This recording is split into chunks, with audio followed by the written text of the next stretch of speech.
will now be visited. Ma'am Colorado, isa nga pong tunay kayong dakilang Pilipino dahil po sa inyong kontribusyon sa Department of Education, no?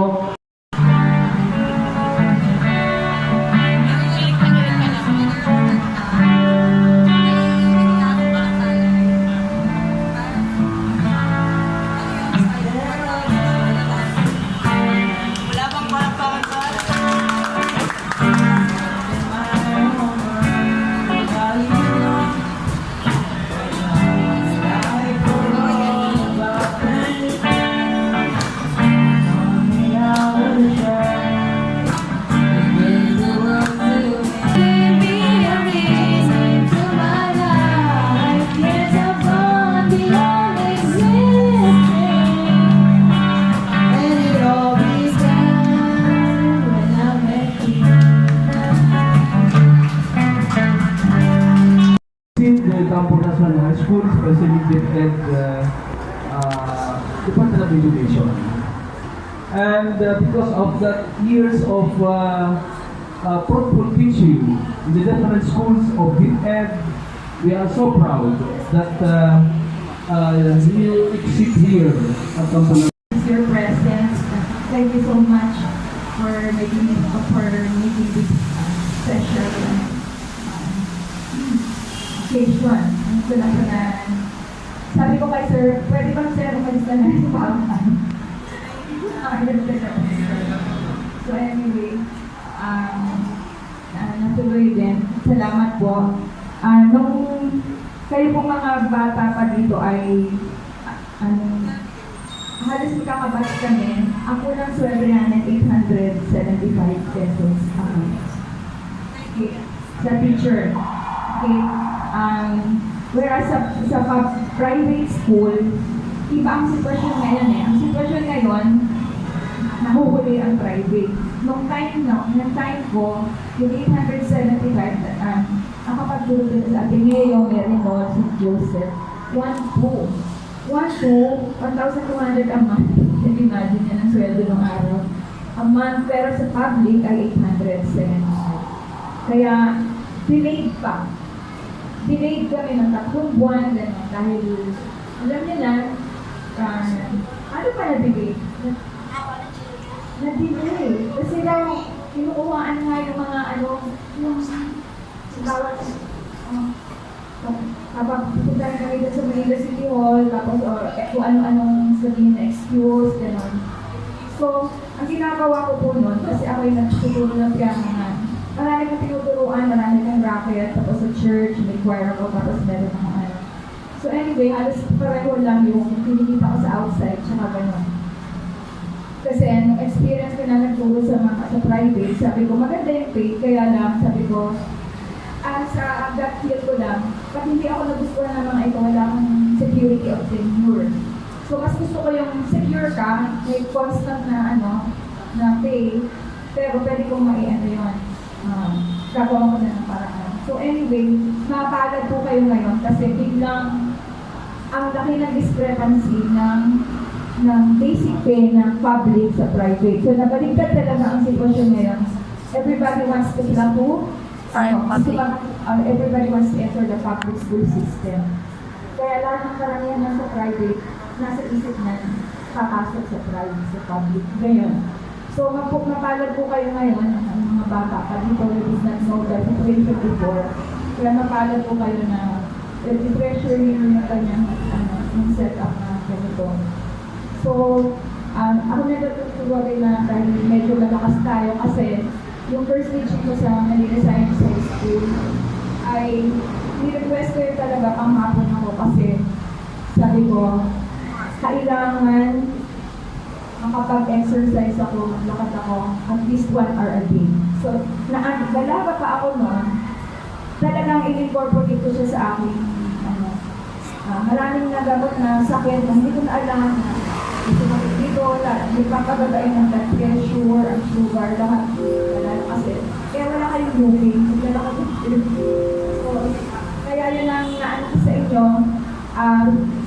you may tend to take for granted your health, but it is the most important kasi ang daming masisave nyo mga kamag-anak nyo sa gastos, sa hindi nyo rin, tapos yung i-enjoy nyo pa yung buhay nyo kasi kahit matanda na, ay medyo malakas kayo kasi walang substitute sa exercise and always eat proper like vegetables, keep away from fats and keep away from too much sugar.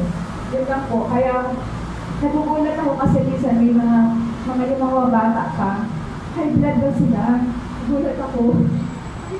Ayun, kaya hindi pwede, that's not a good sign. So, I would like to remind you, yung mga ganyan. Tapos, another point is,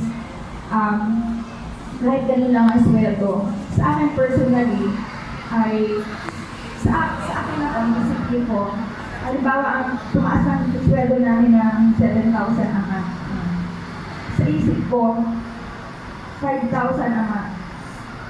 ang savings ko yan. Kahit anong mangyari, 5,000 ang savings ko yan.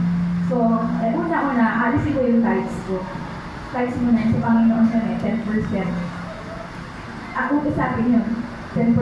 Alisin ko lahat ng ko, para hindi ko na nagagalaw, alisin ko na kaagad yun. Tapos, i-block off ko na yung gusto kong savings per month. And then I will work out with that remaining. Kaya, kahit na gano'n lang ang sweldo, hindi ko, ayoko na may utang.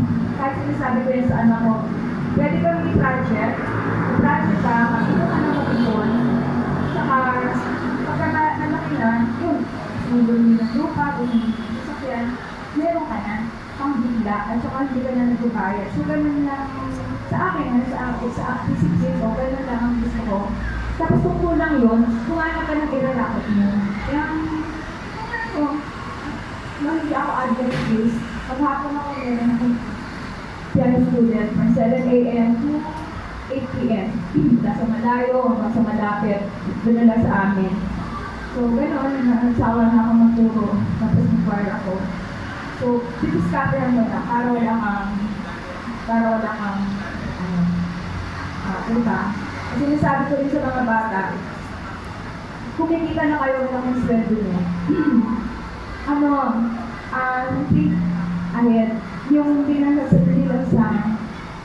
sa bangko, kasi ang tendency mo, alam nyo, pag pumunta kayo sa mall, ang daming maganda, napapabili ka, parang gusto ko yun, yung, pagka yung, ako, sa akin, gano'n ba, diba? Kasi, kung meron ka na, huwag ka nag-deprive sa sarili mo at least once a month. Ang ako, every 2 months, gano'n, parang ito naman ako. Pero huwag lahat ito mo. Hindi ko sabihin, sabi ko sa kanila, kahit wala ka mang girlfriend, mamahanap ka ng buka dyan, kasi ang buka, hindi bababa ang Value. ano yan, value. Tapos meron kang bahay, kahit wala sila, kahit wala kang girlfriend o boyfriend, nakatulog ka na, anyway, pwede yung paubangan yan, hindi na mawawala sa mo. Yan, kaya, hindi na sa mga bata na maraming pera, pag hindi maraming pera, gusto nyo saan-saan sa gastos. I think that's the one. Actually, we are earning almost the same, pero iba-iba ang magiging outcome niya. Kumuha kayo ng investment. Ang investment, hindi makukuha sa inyo na tatagal pa. Salamat po sa inyong lahat. Salamat po talaga kay Ma'am Lina kasi alam niyo naman ako, Ma'am Lina. Ma'am Lina, eto na. Send ko na lang sa kanya kasi hindi ko alam eh. Hindi naman siya naamal. Si Sir John, kami yung first batch dito kasi hindi ko na alam na parang tinawag kami ng diba yung first batch. Hindi ko sabihin ang earliest bird. Pero kami na lagi yung square. Share na. At tapos ko na ito mga papers na to, hindi pa ako kasi process. Ganun po. Hindi pa naman po ako aalis kasi naiba yung mga plano over here. Meron pang ganun po. Pero kung naiba makarating ng doon, tawaran ko lang yung search. Tapos na nakatulong. Maraming salamat po. Salamat po talaga. Thank you, ma'am. Thank you po, Colorado. Alam ko,